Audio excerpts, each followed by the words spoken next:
wassalatu wassalam ala asyrafil anbiya'i wal mursalin wa ala alihi wa sahbihi ajma'in. Subhanaka la ilma lana illa ma 'allamtana innaka antal alimul hakim. Rabbi shrah li sadri wa yassir li amri wa hlul 'uqdatam min lisani yafqahu qawli. Amma ba'd. Alhamdulillah ala nikmatil Islam, alhamdulillah ala nikmatil iman, wa kafa biha min ni'mah. Alhamdulillah, segala puji bagi Allah Subhanahu wa taala yang menghadirkan kita di malam ini, malam yang terus rintik-rintik sama hujan, malam yang hawanya enaknya tinggi geletak, sebelah teh hangat gitu, sama kacang godong, sama telo godong. Alhamdulillah, malam ini kita masih dikasih kesempatan oleh Allah Subhanahu wa taala untuk melawan hawa nafsu kita. Dan karena itu juga Allah Subhanahu wa taala mengaruniakan kita yang namanya akal. Cara bersyukur yang paling tepat atas nikmatnya akal, atas nikmatnya sesuatu anugerah yang Allah taala hanya berikan kepada manusia saja. Sesuatu yang membedakan antara mereka dengan hewan, sesuatu yang membuat mereka mulia, sesuatu yang membuat mereka diangkat derajatnya adalah ketika mereka mengetahui tentang nikmatnya akal dan mensyukuri atas hal tersebut. Rasa syukur dengan nikmatnya akal adalah dengan cara menggunakan akal tersebut untuk hal-hal yang diridhoi oleh Allah Subhanahu wa taala, untuk menjadikan kita mampu berpikir mana yang benar dan mana yang salah, lalu selalu melangkah di dalam hal yang benar dan menjauhi perkara-perkara yang dilarang oleh Allah Subhanahu wa taala. Untuk itu kita diciptakan, untuk itu kita diadakan, untuk itu kita diberi kesempatan oleh Allah Subhanahu wa taala untuk hidup, yaitu mensyukuri nikmat akal tersebut dengan menjadikan akal ini sebagai wasilah ibadah tertinggi kita kepada Allah Subhanahu wa taala. Karena seperti halnya perbedaan fisik dengan jiwa, perbedaan fisik kita, orang kalau kerja dengan fisiknya, dengan orang kerja dengan akalnya, ini akal mampu mencapai sesuatu yang tanpa batas, tapi kalau tenaga atau kekuatan itu mesti ada batasnya. Makanya orang-orang yang meraih kesuksesan dalam segi finansial harta, dari segi hartanya kebanyakan mereka bekerja dengan menggunakan akal, bukan menggunakan fisik. Karena kalau fisik mesti terbatas. Misalkan seseorang bisanya mampunya kerjaannya mijet. Sehari itu dia kira-kira berapa orang yang mampu dipijet sama dia? Paling 5, 6. Kalau masih muda-muda nggak kuat malahan. Jadi kalau masih muda-muda mungkin 5, 6. Lek sepuh-sepuh mungkin 2. 2 orang, pagi 1, sore 1, malam wis istirahat. Terbatas. Tapi kalau orang kerjanya dengan akal, kerjanya itu dengan pikiran, ini bisa dengan berlipat-lipat. Bisa mencapai atau bisa bekerja, bisa menghasilkan harta itu berlipat-lipat dibandingkan kalau kerjanya itu secara fisik. Begitu juga ibadah kita dengan Allah Subhanahu wa taala. Ibadah fisik dengan ibadah akal, ibadah hati itu tidak pernah bisa sama. Itu tidak pernah bisa sama, kualitasnya tidak bisa sama, penerimaannya di sisi Allah taala tidak bisa sama, tempatnya di sisi Allah taala tidak bisa sama, cara mendekatkannya kepada Allah taala juga tidak bisa sama. Makanya kalau kita pernah dengar ada hadis yang mengatakan seseorang yang duduk di majelis taklim, majelis seperti ini, kita duduk bersama-sama ngaji, walaupun cuma 1 ayat, walaupun cuma 1 hadis, kita bahas, kita ambil hikmahnya, kita ambil hukum-hukum yang ada di dalamnya, itu 1 menitnya, saah itu 1 detik kita duduk di majelis itu, lebih baik ketimbang sholat 1000 rakaat. Jangan hadir 1 majelis gini, pahalanya sama orang yang jungkir balik sholat 1000 rakaat, besaran pahalanya kita duduk di majelis taklim, lebih besar pahalanya dibandingkan jenguk 1000 orang sakit, lebih besar pahalanya ketimbang nganterkan 1000 jenazah. Ini semuanya ibadah fisik. Tapi ketika kita duduk di majelis ini, yang tercerahkan akal kita, yang terbuka hati kita, makanya yang didapat oleh roh kita ini tidak bisa dibandingkan dengan ibadah fisik macam apapun. Makanya perlu kita syukuri, alhamdulillah saya dipahamkan, alhamdulillah saya dibukakan, alhamdulillah saya dikasih kesempatan sama Allah Ta'ala untuk mencari jalan-jalan pintas di atas muka bumi ini, untuk maju, untuk berjalan, untuk berlari menuju Allah Subhanahu wa Ta'ala. Kita masih di dalam kitab kita Risalatul Mu'awanah, risalah pesan-pesan yang membantu kita untuk mendekatkan diri kepada Allah Ta'ala, masih di dalam bab yang berkaitan dengan masjid. Kalau kemarin kita bahas tentang iktikaf, setelah itu kita bahas tentang cara masuk masjid dan juga cara adab-adabnya masuk masjid, adab-adabnya keluar dari masjid. Maka sekarang masih berkaitan dengan masjid juga. Qala al-muallif rahimahullahu ta'ala wa nafa'ana bi ulumihi fid dharain, amin. Wa idza sami'ta al-muadzina faqul mithla ma yaqul illa fil hay'alatain faqul la haula wala quwwata illa billah. Jadi di sini beliau mengajarkan kepada kita, Habib Abdullah bin Alawi Al-Haddad mengajarkan kepada kita tentang adab-adabnya azan, tentang azan, tentang iqamah, tentang azan, tentang iqamah, kalimat-kalimat yang tersusun, kalimat-kalimat yang tersusun untuk mensyiarkan agama Islam di negeri Islam. Salah satu syiar terkuatnya Islam adalah azan. Salah satu syiar yang paling kentara dari tempat-tempat yang di situ komunitasnya adalah muslim, atau tempat-tempat yang dipakai untuk ibadah kepada Allah Ta'ala, yaitu dengan adanya azan. Azan tidak lepas sama masjid, masjid juga tidak lepas dari azan. Kalau ada orang bikin masjid atau kalau ada orang bikin musola, maka yang dipikirkan bukan cuman bangunannya saja, tapi siapa yang akan menghidupkan tempat ini dengan setiap harinya itu melantunkan azan, melafadzkan azan sehari 5 kali, tepat di waktu-waktu sholat. Tepat di waktu-waktu sholat. Jadi jangan sampai ada musola, ada masjid dibangun baru wis ora enek azan. Apalagi ada sholat jamaah, ndak ada azan aja ndak ada, terus piye?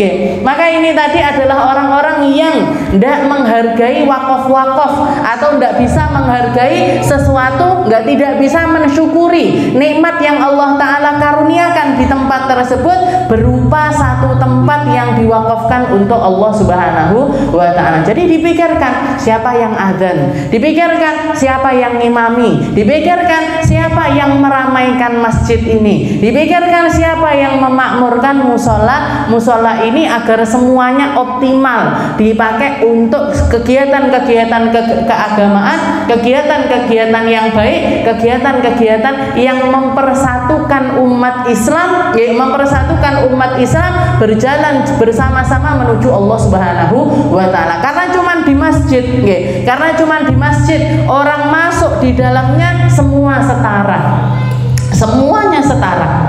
Mau itu pejabat masuk masjid, yo sandale yo panggah dicepot, mau itu orang kaya semacam apapun masuk masjid, dia sholat jejer sama rata, rukuk bareng rukuk, sujud bareng sujud, salam bareng salam. Ndak terus iki sing Pak Haji rodok maju titik.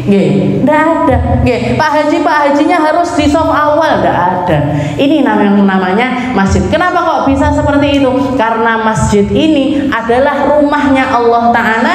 Ndak ada yang memiliki tempat tersebut. Semua orang yang masuk ke dalamnya adalah orang-orang yang hatinya tunduk kepada Allah Ta'ala, maka semuanya sama di mata Allah. Nggih, semuanya sama di mata Allah. Jadi azan sama iqamah. Habib Abdullah mengatakan wa idza sami'tal muadzin, kalau kamu dengar seorang muadzin, nggih, kalau kamu mendengar seorang muadzin yang sedang azan, yang dikatakan di dalam Al-Qur'an, Allah Subhanahu wa taala mengatakan faman ahsanu qaulan mimman da'a ilallahi wa 'amila salihan. Allah taala pernah mengatakan di salah satu firman-Nya Allah taala, faman ahsanu qaulan, lafaz mana sih yang lebih baik, yang lebih indah dibandingkan suara orang-orang yang memanggil menuju sholat, dibandingkan orang-orang yang memanggil orang-orang mengingatkan waktu sholat mereka, mengingatkan tempat yang bisa dipakai jamaah sama mereka, mengingatkan kalau di sini akan segera diadakan sholat berjamaah bersama-sama.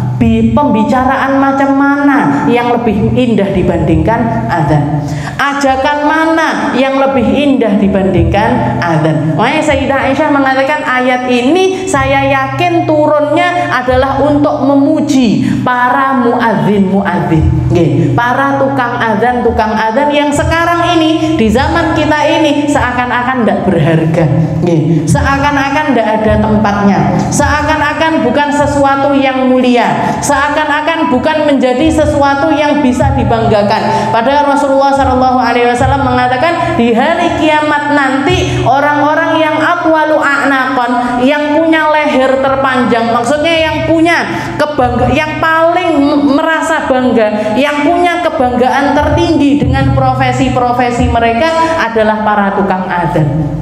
Bukan para presiden, bukan para pemimpin negara, bukan para pejabat-pejabat, bukan orang-orang yang banyak duitnya, enggak, yang bisa dongakkan leher, yang membusungkan dada, dibangkitkan oleh Allah Ta'ala di hari kiamat dalam keadaan berbangga, keluar dari dunia dengan profesi yang bisa mereka banggakan adalah para muadzin.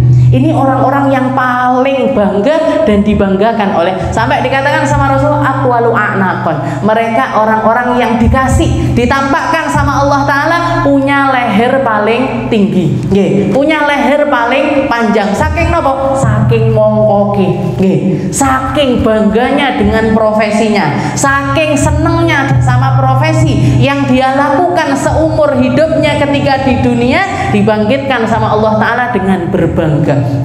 Sing presiden-presiden malah ngene, yang pejabat-pejabat malah nunduk malu, bahkan sebagian di antara mereka sampai wajahnya ini rontok dari muka mereka saking malunya untuk menghadap kepada Allah Subhanahu wa Ta'ala. Tapi para muadzin tidak mongkok, para muadzin bangga, membusungkan dadanya karena pede, saya mau ngadep Allah. Nanti kalau ditanya kerjaanmu apa, saya akan menjawab sebagai muadzin, ya Allah, saya orang yang bagian azan subuh, duhur, asar, maghrib, isya, ngajak orang-orang sholat. Kadang-kadang saya yang azan, yo saya yang qomat, yo saya sing ngimami, yo sing mimpin wirid, sampai dungone saya semua, ya Allah. Tak borong ini pahalanya, ya Allah. Ini orang-orang paling bangga.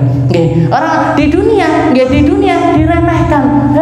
Mek tukang adzan, mek imam musola, mek mimpin tungo, mek mimpin tahlilan. Ini di dunia mereka diremehkan, di akhirat mereka orang-orang yang paling dibanggakan sama Allah Subhanahu wa Ta'ala. Ini yang dikatakan sama Rasulullah SAW.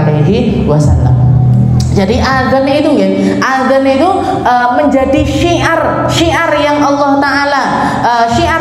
Ta'ala, tampakkan untuk umat Islam di atas muka bumi ini, untuk komunitas-komunitas muslim. Makanya salah satu hal yang dianjurkan, salah satu hal yang menjadi orang yang boleh azan atau syariatnya azan ini, setiap orang boleh berazan di setiap tempat di mana di situ tidak kedengeran azan lain. Jadi azan itu bisa dilakukan di musola, bisa dilakukan di masjid-masjid. Selain itu juga bisa boleh dilakukan di rumah-rumah ataupun ataupun di tempat-tempat yang di situ tidak kedengaran azan.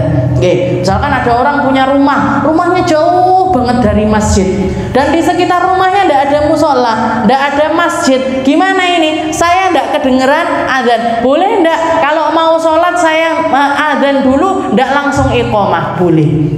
Jadi di rumah-rumah boleh, di pondok-pondok pesantren boleh, di tengah-tengah laut sekalipun, di tengah hutan sekalipun, di tengah gurun Sahara sekalipun, kalau misalkan kita sedang bepergian di tempat-tempat yang jauh dari tempat sholat, ini mau sholat apa cukup qomat saja? Enggak. Kalau ada laki-lakinya di situ, azan dulu, azan iqomah, habis itu baru sholat. Azan iqomah, habis itu sholat. Karena azan ini disunnahkan di setiap tempat yang di situ tidak ada azan atau tidak kedengeran azan. Kenapa kok seperti itu?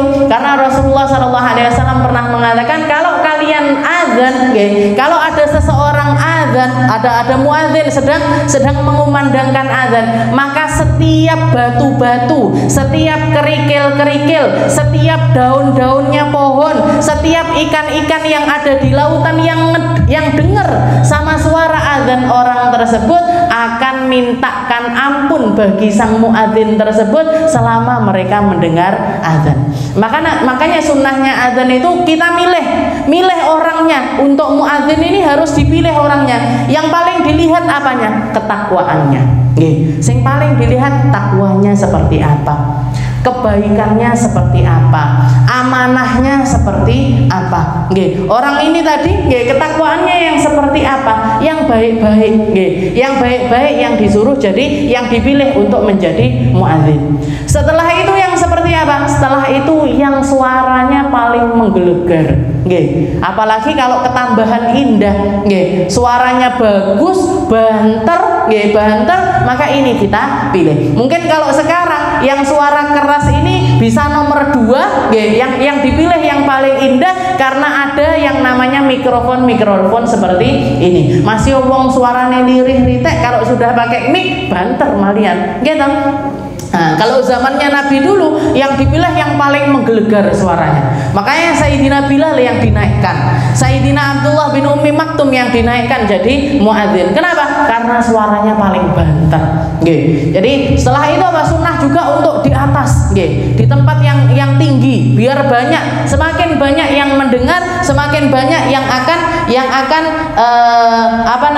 yashhad lahu yaumal qiyamah, yang akan bersaksi kepada Allah Ta'ala kalau mereka itu dengar azannya orang-orang tersebut. Jadi semakin banyak yang mendengar semakin baik, tambah banter tambah apik. Semakin besar speakernya, semakin menggelegar speakernya, ini semakin baik. Setelah itu yang kita cari juga yang seperti apa? Ini kriteria orangnya, yang bertakwa, yang paling baik. Setelah itu yang suaranya indah, yang suaranya bagus. Setelah itu ketika haliyahnya ketika dia azan, sunnahnya adalah ngadep kiblat. Ngadep kiblat, habis itu berdiri menghadap kiblat dalam keadaan suci, punya wudhu. Ini keadaannya dia ketika mengumandangkan azan. Setelah itu ketika azan juga disunnahkan untuk naruh kedua telapak tangannya ini di telinga. Makanya kalau kita lihat orang azan kenapa kok kayak gini, dicontohkan sama Rasulullah Shallallahu Alaihi Wasallam. Jadi naruh kedua tangannya seperti ini, ngadep kiblat, setelah itu mengumandangkan azan. Nanti ketika sampai di lafaz hayya 'alas shalah, nah itu ngadep, jadi gini, noleh ke kanan, noleh ke kiri. Nanti hayya 'alal falah juga gitu, noleh ke kanan, noleh ke kiri. Nah ini ajarannya Rasulullah Shallallahu Alaihi Wasallam. Sedangkan untuk perempuan, perempuan ini tidak ada kesunahan azan sama sekali. Jadi kalau perempuan, meskipun di perkumpulan perempuan atau di pondok pesantren perempuan, kalau mau sholat berjamaah apa perlu azan? Tidak perlu, cukup iqomah saja. Cukup iqomah saja. Dan bacaan azan ini sunnahnya pelan-pelan.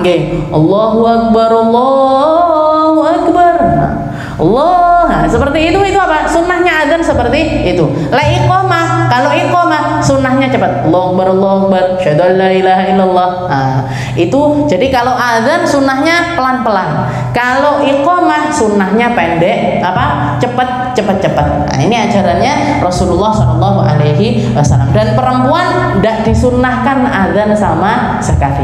Jadi adzan itu ya tugas wong lanang, sama halnya seperti imam juga tugasnya seorang laki-laki. Walaupun perempuan boleh jadi imam, mereka cuman boleh jadi imam di komunitas-komunitas perempuan. Seperti halnya di zaman Rasulullah SAW ada perempuan-perempuan yang mencapai derajat keilmuan itu tinggi, pamit sama Rasulullah, ya Rasul, ini di rumah saya itu sering ada perkumpulan ibu-ibu, sering ada perkumpulan emak-emak. Kalau misalkan datang waktu azan, gimana ya Rasul kalau kita sholat berjamaah di rumah saya? Katanya Rasulullah, tidak apa-apa sholat jamaah di tempat kamu, nanti saya kirimkan orang yang bagian azan. Jadi Rasulullah milih salah satu sahabatnya laki-laki, setiap masuk waktu sholat datang ke rumah ibu itu untuk mengumandangkan azan. Setelah itu ibu itu yang jadi imam. Ibu itu yang jadi imam. Jadi azannya tetap laki-laki, komunitas perempuannya itu melaksanakan sholat dan cukup dengan iqamah saja. Cukup dengan iqamah saja. Setelah itu beliau idza sami'tal muadzin faqul mithla ma yaqul illa fil hay'alatain. Katanya Habib Abdullah, beliau mengatakan kalau kamu dengar azan, ketika kamu dengar azan seperti yang dikatakan oleh Rasulullah SAW, barang siapa yang mendengar azan, setelah itu dia menjawab apa yang diucapkan oleh muadzin ini min qalbihi, dari hatinya. Istilahnya jawab itu dari hati, nggak sekedar jawab saja, tapi dia menjawabnya dari dalam hatinya. Di dalam salah satu hadis Rasulullah mengatakan adkhalahullahu jannah, Allah Ta'ala akan memasukkan dia ke dalam surga. Di dalam hadis yang lain Rasulullah mengatakan halat selahu syafaati, orang itu halal baginya untuk dapat syafaatku. Orang yang dengar azan setelah itu menjawab azan tersebut dari dalam hatinya, dia orang yang dipastikan sama Nabi untuk dapat syafaat, dan dia juga orang yang dipastikan sama Nabi untuk masuk ke dalam surga. Tapi syaratnya tadi min qalbi, dari dalam hati. Nggak jawab sekedar jawab saja, tapi jawabnya dari dalam hati. Makanya diajarkan, katanya Habib Abdullah, kalau kamu dengar muadzin, maka bacalah persis seperti apa yang dibaca oleh muadzin tersebut, kecuali di dalam lafaz hayya 'alatain, di dalam lafaz hayya 'alas shalah, di dalam lafaz hayya 'alal falah, maka bacalah, istilahnya jawabi apa yang dikatakan muadzin dengan jawaban la haula wala quwata illa billah. La haula wala quwata illa billah. Walaupun sebagian ulama mengatakan apa cukup baca la haula wala quwata illa billah saja. Ada yang mengatakan cukup, ada yang mengatakan enggak, tetap seperti apa yang dibaca imam, yang dibaca muadzin dulu, baru ditambahi dengan la haula wala. Jadi misalkan hayya 'alas shalah, kita juga ikut hayya 'alas shalah, la haula wala quwata illa billah. Dan juga di lafaz yang antara Allahu Akbar sama asyhadu an la ilaha illallah niku, antara Allahu Akbar sama asyhadu an la ilaha illallah itu disunnahkan juga atau diajarkan juga untuk baca dua kalimat syahadat terlebih dahulu sebelum syahadat. Sebelum yang asyhadu an la ilaha illallah, asyhadu an la ilaha, kita ana asyhadu an la ilaha illallah wa ana asyhadu anna muhammadar rasulullah, baru asyhadu an la ilaha illallah, seperti itu. Nah, jadi sebelum syahadat yang sebelum dengar syahadatnya muadzin, kita bersyahadat terlebih dahulu. Bahkan ada yang menambahkan juga dengan bacaan raditu billahi rabba wa bil islami dina wa bi muhammadin nabiyyan. Jadi setelah baca asyhadu an la ilaha illallah itu, asyhadu an la ilaha illallah sama asyhadu anna muhammadar rasulullah, kita jawab seperti apa jawabannya imam, dan tambahi dengan lafaz ikrar kerelaan. Namanya ikrar kerelaan nih lafaznya. Lafaznya napa? Raditu billahi rabba wa bil islami dina wa bi muhammadin nabiyya. Ya Allah, saya ridho Allah sebagai Tuhan saya. Saya ridho juga Nabi Muhammad sebagai nabi saya. dan saya ridho juga Islam sebagai jalan kehidupan saya. Nah, jadi setelah lafaz syahadat niku kita tambahi dengan raditu billahi rabba wa bil islami dina wa bi Muhammadin nabiyya. Wa fit tathwib, setelah itu kalau untuk adzan subuh, untuk adzan subuh adabnya atau yang diajarkan sama Nabi ditambahi dengan lafaz at-tathwib. Nggih. At-tathwib niku napa? At-tathwib itu bacaan as-salatu khairun minan naum. Nggih, as-salatu khairum minan naum. Nah, lafaz itu kita juga jawab nggih, shadaqta wa bararta wa bil haqqi nataqta. Nggih, atau shadaqta wa bararta, ada yang bilang gitu saja, ada yang bilang shadaqta wa bararta wa bil haqqi nataqta. Nggih, kamu telah berkata benar. Nggih, kamu telah berkata benar. Benar memang salat itu lebih baik daripada tidur. Wa bararta, dan kamu telah mengucapkan sesuatu yang baik. Wa bil haqqi nataqta, dan ucapan kamu semuanya adalah lafaz yang paling hak. Nggih. Lafaz yang paling hak itu kita semua temukan di dalam adzan. Nggih. Semua lafaz yang paling hak itu ada di dalam susunan adzan. Allahu akbar, Allahu akbar. Allah yang maha besar. Nggih, tidak ada yang lebih besar dibandingkan Allah di dalam kekuasaannya, di dalam maha mendengarnya, di dalam maha melihatnya, di dalam maha mendidiknya, di dalam maha merawatnya, di dalam maha semuanya. Allah Ta'ala yang paling besar, tidak ada sesuatu apapun yang mengalahkan kebesarannya Allah Subhanahu wa Ta'ala. Makanya ketika seorang bayi lahir disunahkan juga untuk adzan. Kenapa kok Allahu Akbar? Yang pertama kali kita perdengarkan sama seorang bayi adalah lafaz Allahu Akbar. Allah yang maha besar. Seakan-akan kita berjanji sama bayi tersebut, nak, ibu ini lemah, bapak ini lemah, kamu masuk ke dunia, kamu lahir ke dunia ini dunia yang penuh dengan kesusahan, ini dunia yang penuh dengan kesakitan, ini dunia yang penuh dengan perkara-perkara yang tidak enak. Nggih napa mboten? Setiap anak tumbuh, nggih, tumbuh kembangnya anak itu mau ngapain aja mesti tidak enak. Keluar giginya loro, panas, gitu. Mau bisa jalan sakit, panas, muntah-muntah. Mau bisa ini sakit, mau bisa ini, semuanya dipenuhi dengan rasa sakit. Belajar jalan tiba, belajar jalan tiba, gitu. Kedaduk ini, kedaduk, semuanya penuh dengan sesuatu yang tidak enak. Nah, kalau kamu bergantungnya sama ayah yang lemah, kalau kamu bergantungnya sama ibu yang lemah, kalau kamu bergantungnya sama manusia-manusia yang semuanya lemah, kamu juga akan menjadi manusia lemah. Tapi nak, kamu tetap lahir di dunia ini, tapi bawalah Allah Ta'ala bersamamu. Karena cuman Allah yang maha besar, karena cuman Allah yang maha mampu menopang kita, karena cuman Allah yang mampu memberikan kebaikan kepada kita. Ini seakan-akan lafaz ikrarnya orang tua kepada seorang bayi yang baru lahir. Kepada bayi yang baru lahir. Makanya lafaznya adzan. Lafaznya adalah adzan. Setelah itu fa idza faragta min jawabi fasalli ala nabi sallallahu alaihi wasallam thumma qala. Nah, setelah itu kalau sudah selesai dari adzan, imam muadzin sudah baca adzan, kita jawab semua seperti yang dibaca oleh muadzin kecuali di dalam lafaz-lafaz yang tadi kita sebutkan. Setelah itu baca shalawat. Allahumma shalli ala sayyidina Muhammad wa ala ali sayyidina Muhammad. Setelah itu thumma qul. Setelah itu bacalah doa yang diajarkan sama Nabi. Allahumma rabb hadhihi da'wati tammah was salatil qa'imah ati sayyidina Muhammadan al-wasilata wal fadilah wa ba'athul maqamal mahmudan alladhi wa'anta innaka la tukhliful mi'ad. Ini doa yang diajarkan sama Nabi. Allahumma, ya Allah, rabb hadhihi da'wah, Tuhan yang mengajarkan kepada kita dengan panggilan ad-da'wah at-tammah, dengan panggilan yang sesempurna ini. Wassalatul qaimah, sekarang waktunya salat sudah datang. Ati sayyidana Muhammadan al-wasilata wal fadilah, maka berikan kepada kami ya Allah lewat wasilahnya Nabi Muhammad, lewat fadilahnya Nabi Muhammad, jadikan kami hamba-hamba terbaik.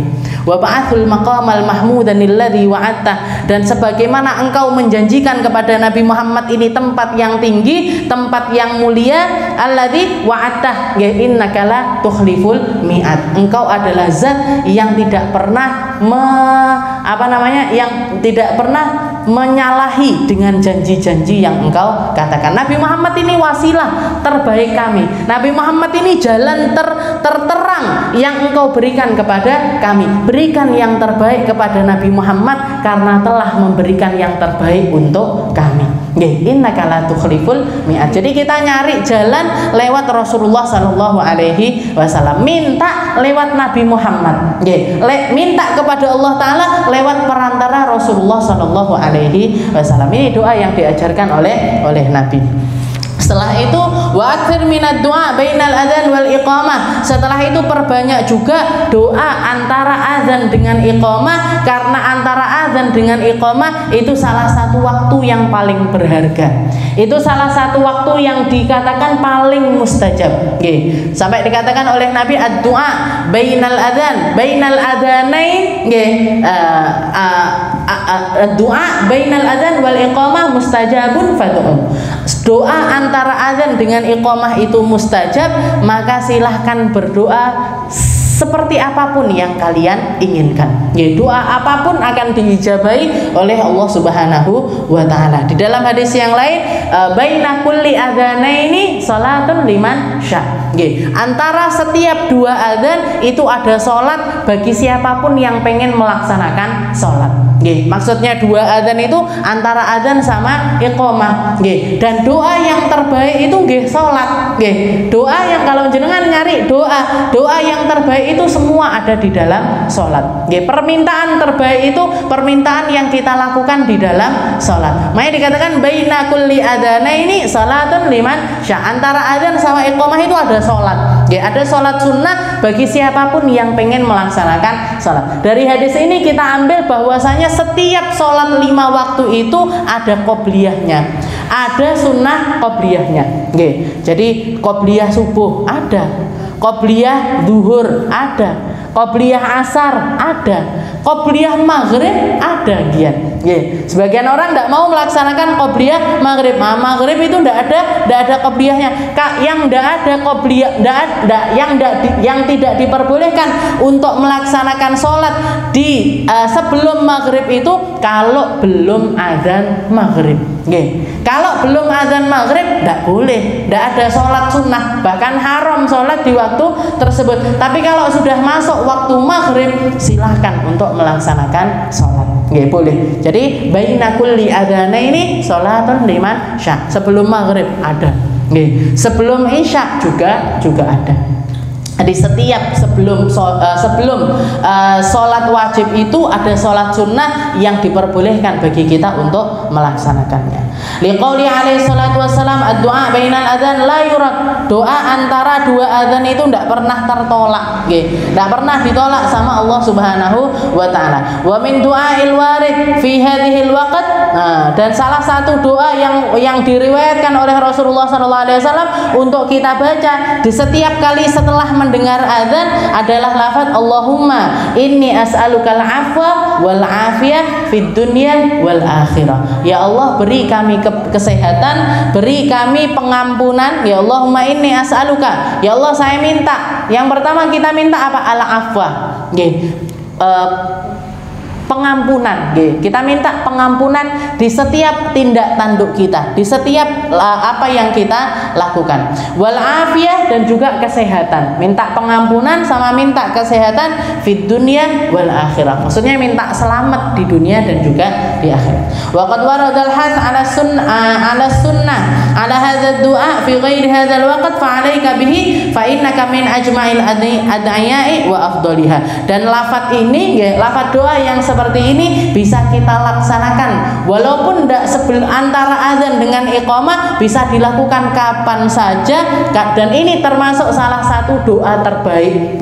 Salah satu lafaz doa yang terbaik yaitu Allahumma inni as'aluka al-afwa wal afiyah fid dunya wal akhirah. Ya Allah, saya minta pengampunan di dunia dan di akhirat. Ya Allah, minta kebaikan di dunia dan di akhirat, minta kesehatan di dunia dan juga di akhirat. Ini termasuk salah satu doa yang ajma itu yang paling menyimpulkan wa afdaluha, dan juga yang paling afdol di antara sekian banyak doa-doa yang diajarkan oleh Allah Subhanahu wa taala. Jadi azan, antara azan dan juga iqamah ini ada adab-adabnya, ada hal-hal yang perlu kita jaga, ada hal-hal yang perlu kita langgengkan, ada hal-hal yang perlu kita kita muliakan bersama-sama.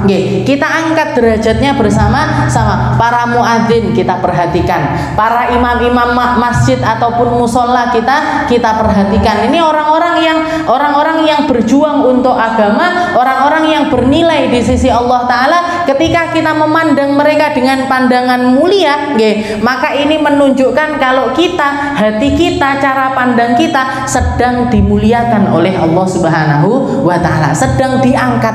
Ketika kita memuliakan masjid, ketika kita memuliakan syiar-syiar agama, ketika kita memuliakan perkara-perkara yang ditinggikan sama Allah taala, yang dipandang rendah sama orang-orang ahli dunia, sama orang-orang yang pandangannya tentang harta, tentang jabatan, tentang bagusnya materi, tentang indahnya yang kelihatan, ini mereka memandang hal-hal yang semacam ini rendahan. Maka ketika kita memuliakan perkara yang dimuliakan sama Allah taala, itu menunjukkan Allah taala pengen kita baik, Allah taala pengen ngasih kita yang baik, Allah taala pengen ngangkat derajat kita, Allah taala pengen naikkan derajat kita agar pantas nopo? Pantas dimuliakan sama Allah di akhirat nanti. Pantas dimuliakan sama Allah. Dan salah satu syiar terkuat itu ada di sekitar kita, ada di antara kita, ada di musola-musola kita, ada di surau-surau kita, ada di tempat-tempat ibadah yang tersebar di sekitaran kita. Makanya kalau kita lihat, kalau bukan skenarionya Allah taala, kalau bukan skenarionya Allah taala, ini tidak mungkin kita ngelihat di hampir setiap desa itu mesti ada musola, mesti ada masjid, gitu. Kalau misalkan orang baik, kita ketemu di kampung kita, ketemu orang baik. Di luar kampung kita juga akan ketemu orang baik. Di sini kita ketemu sama orang dermawan, di sana kita juga akan ketemu sama orang dermawan. Jadi kebaikan itu disebar sama Allah. Hati yang pengen wakaf masjid itu disebar sama Allah. Hati yang pengen memakmurkan masjid itu disebar sama Allah taala. Kenapa kok seperti itu? Karena Allah taala ingin selalu menyenangkan Rasulullah sallallahu alaihi wasallam lewat kebaikan-kebaikannya umat. Seperti yang dikatakan, seperti yang dijanjikan oleh Allah taala kepada Rasulullah sallallahu alaihi wasallam, ya Muhammad, inna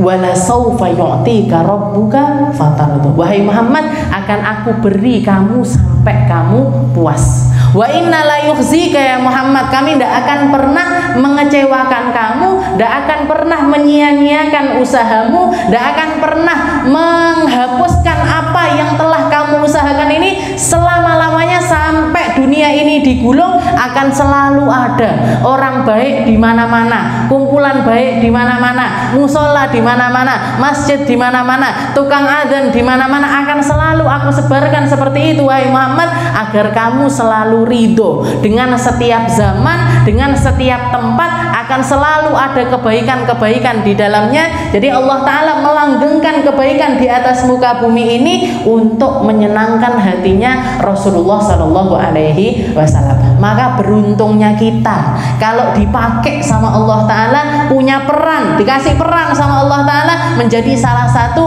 dari hamba-hamba yang dipakai untuk menyenangkan Rasulullah sallallahu alaihi wasallam, dengan ikut memakmurkan masjid, dengan ikut menghormati para muadzin, dengan ikut menyenangkan hatinya para imam-imam masjid, dengan apapun yang kita punya.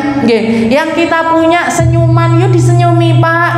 Paling ndak makasih Pak, makasih nggih selama ini jenengan adzan di sini.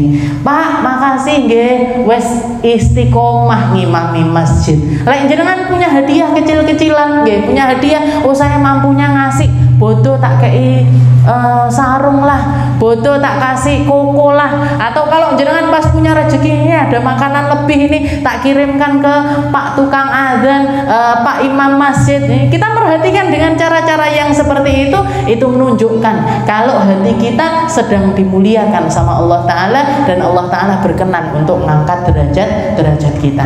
Semoga Allah Subhanahu wa Ta'ala meridhoi dengan apa yang kita lakukan, dengan apa yang bisa kita lakukan, dengan kemampuan kita, lewat wasilah dari apa yang diajarkan oleh Habib Abdullah bin Alawi Al-Haddad, lewat kitab Risalatul Mu'awanahnya, dengan adab-adabnya yang luar biasa, dengan cara yang beliau fahami dari Al-Quran dan juga hadis Nabi Rasulullah SAW. Beliau simpulkan menjadi satu hal yang gampang untuk difahami, gampang untuk dipraktekkan di dalam kehidupan kita sehari-hari. Semoga Allah Subhanahu wa Ta'ala membalas mereka dengan balasan yang setimpal, dan dengan keberkahan ilmu mereka, cahaya mereka, anugerah mereka, kita juga dapat keanugerah itu juga, kita dapat keberkahan juga dari beliau ala hadhihi niyah wa ala niyatin salihah wa ila hadratin Nabi Muhammad sallallahu alaihi wasallam. Bisiril Fatihah.